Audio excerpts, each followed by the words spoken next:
happens. The high stakes drama. Let's go. Let's go, Leo and Naisu. Give us game number 4.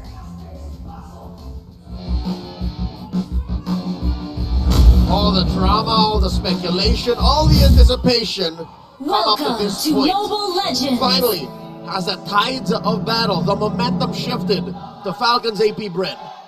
I think so, man. The crowd is feeling it as well. I am hoping for a game 5 because we know what's at stake for both the teams here. It's that grand final spot and the first ticket to Malaysia for M6, of course. And, you know, when you look at the last game here, Leo, I would say, you know, FCAP adjusted exactly how they needed to. Now, I'm wondering, with this lineup here, I don't know, man, maybe this is the Julian was a little cursed, but also the Arlot not ever winning against the Phobius? Oh, wait, such aggression! Flicker, are we going to use Kyle Teasy as soon as I say the curse? Julian, the first to go down, and now the focus on the purple buff. They're going to keep going, pressing the situation further. A couple more flickers going to be used, and Ogwin takes a couple shots, whittled down to a sliver of hell. Kirk, though, gets dragged through the wall under the turret. Good response and play from Few. Fanatic, Onic, this is the part where you say, you don't like me when I'm angry. And what happened in game 3, they'd rather treat us water under the bridge because they're now up to a 500 gold lead, a minute and a half in. I was going to say, hey, when they say the head-to-head and the Arla hasn't won, that's when they're lane to lane. But here, Falcons have switched it up. Yeah. They put the Arlo in Rome, and they put the Edith in XP. But just the same, that doesn't mean you can't do what you want to do. The Fanatic on it, they're in your face again! Good dodge. Look how delayed Kyle Teasy is right now because of that first blood that happened. You know, he's already quite delayed, and we've seen this before where King Kong just kind of gets out of hand. So FCAP looking to respond. Kurt goes in, jumps in with the Infernal Pursuit, still dealing with it though. They're back themselves, able to find Flap Teasy. So they punish them even when it looks so good. FCAP does get a couple flickers out though. No Super Prince burns that one. Turtle's up though. Uh-oh. Ogre knows that King Kong is back in the scene as the turtle spawns 2 minutes in. Let's talk about this dead lane, because this is where the action isn't happening. The gold lane? Yeah, XP laners are rotating into jungles, into mid already. That's what warranted the action, but the gold lane is relatively quiet. Yeah, you just let them do their thing. Meanwhile, this first turtle for the taking, they're going to jump in, force the fight. Once again, Kurt, Infernal Pursuit, run to the target. King Kong will get the turtle. An implosion, able to find multiple members. And FCAP falling apart here as it's a double again. King Kong this time around. FNOP gets a whole lot. And they're giving Kyle Teasy's jungle hell. He's not even done. Look, he's going to sever this purple, take it away as early as 3 minutes. I think, you know what? I think the last buff also went to King Kong. Yeah, look at Kyle. He's almost level 5, but he is so far behind. King Kong jumping in under the turret. Gonna get knocked into the air. Enhanced chains, they're still poking down. Might go for the Queller shot, but Few blocks it. He was in immortal mode. That's what kept him alive. The damage reduction. Few! It's not a dead lane anymore. Kel rejoins. He's part of the action now. He doesn't want to miss out on the party. 3K, Joseph, 3K at 3.5 minutes. What is going on? Full-on beast incarnate mode for King Kong. This is almost reminiscent of their fastest game, you know, just yesterday. The way they're playing, the way they're moving. 34. 9:34. And mind you, folks, that game wasn't perfect. Not by any means. Yeah. But it was very aggressive. They're answering brutality with unchained violence. Fanatic Onic, when there's a fight, just believe they're there. This is the Irish in them coming out. Yeah. They're here to fight. They want to fight because, I don't know, man. They're seeing that they're still at that match point, and they're not happy with what FCAP did to them in the previous game, and they surely want to make a statement for this one. It's the same spot where the turtle is spawning, folks. Upper quarter, and King Kong ain't missing out on this. Currently 100% turtle take rate for the Sonics. And I think that Falcons Apbren read the map is like, I don't think it's worth it to fight that anymore. Maybe we just bear down on Kelra. Oh no, another attempt? Another attempt, King Kong. He takes it again, and also Kyle Teasy. Oh man, King Kong. He's straight up doing the Conor McGregor walk. He is. That's literally That's what it reminds me He's of. a bad boy. I was wondering what Suyo walks like when he's in immortal form. It's the Conor McGregor. Kyle hasn't had what? Has he maybe had one purple buff? He's tasted maybe one. And At this point, that's being conservative. Like, we're hoping that maybe one was missed out by King Kong.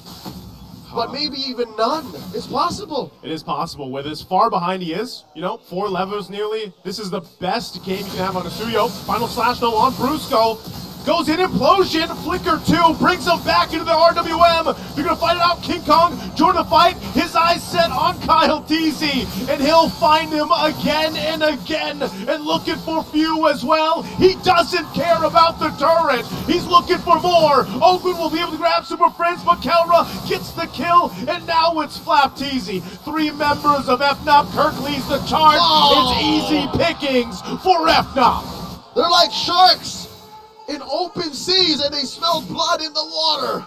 And King Kong, the Slayer, the Beast Incarnate, keeps on pushing in, taking away everything from Kyle. But Kyle puts his foot down. Not this one. Not my orange buff. If I'm not going to get any purples, I'm at least going to get the orange. And right now, this one's going to be up, so maybe he gets this one.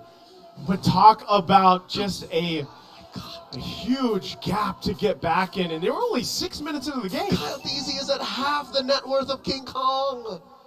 Yeah, If King Kong wanted to, he could buy Kyle. I love me some Kyle TZ, but I got to say, he's basically useless right now. Until you get to the later portion of the game, the best thing you can do, even though you're gapped like this, is hope that you get an enhanced chain, either to peel or start a fight, but that's about as useful as he is at this portion. He's become a utility jungler. Like, that's a sad state of affairs for Falcon's Apbren. Down 5,000 gold at about 7 minutes. The last turtle spawning in the lower quarter. And I'm still looking for a way for MCAP to extend this. Top lane got pushed. Bottom lane got pushed. Mid lane, they're only tier 1 left standing. And I think they all made an aggression pact. Yeah. They all just put their hands in and said, we're fighting. We are going. We're doing this. Might as well. That's 3 for 3 on the Turtles. The aggression played out. And knowing FNOP and knowing the way they're going to play this, they don't let up. So they have a massive lead already. All objectives pretty much taken. Working on more turrets. Setting themselves up for a perfect first lore take. Let's talk about counting your blessings, all right? Silver lining for Falcon's Apbren. Number 1, Marco hasn't died. So as long as he remains bulletproof, there's a chance that maybe some way, somehow, they can come back in the late game. Yeah. Number 2, Few isn't useless. Even if you are a Faramis at 1 and 3, at early game, like, oh, here we go! How are you going to play into this? An implosion. Ogwin tries to survive, goes in, final slash, gets taken down. Still going to be working for it as Flaps the next target. FNOP looking for more, and they'll find a few. It doesn't matter if he has another realm or not. FNOP takes everything. The Titan Slayer rips and tears through Falcon's Apbren. 8-0-3. 3 free kills down bottom underneath a tier 2. And the mid lane bites the dust. Again, they might even guess the Holy Shields under the 9-minute mark. They pop 1 down bottom. They get the 1 down, a couple shots with the Queller here. FNOP though, they'll know they can still push at least the shields down. I'm considering now really what the use of the Purify is early on. Because, sure, if they save themselves from Brusco, they save themselves from Super Friends, you still have to consider Kelra can just throw an SOD in there. Yeah. King Kong can run in through a rogue surge. And it's just a matter of double jeopardy. Falcon's Apbren, damn if you. If we don't protect ourselves and defend what resource we have left, we can't get to the late game. It's a paradox. They're trying it again, and this is the combination, too, of just having it. Final slash going to be used on Kirk. They throw him up into the air. Kirk, as tanky as he is, he'll be able to find Kyle TZ before he finally goes down himself. All shields on the base turrets down. There's the implosion. Nether Realm to keep him alive the best they can, but Owen in trouble as Kelra picks up another, and it looks like FNOP with a 10,000 gold lead might be looking to end the game even without the Lord. Flap and Few left alive, but Fanatic Onic is just too damn good as they'll prevail against the Titans, winning the series. Thunder and lightning strike through the MLBB world as the Philippines lock in its first M6 representatives. Fanatic Onic are going to the grand finals. What a game. A last one.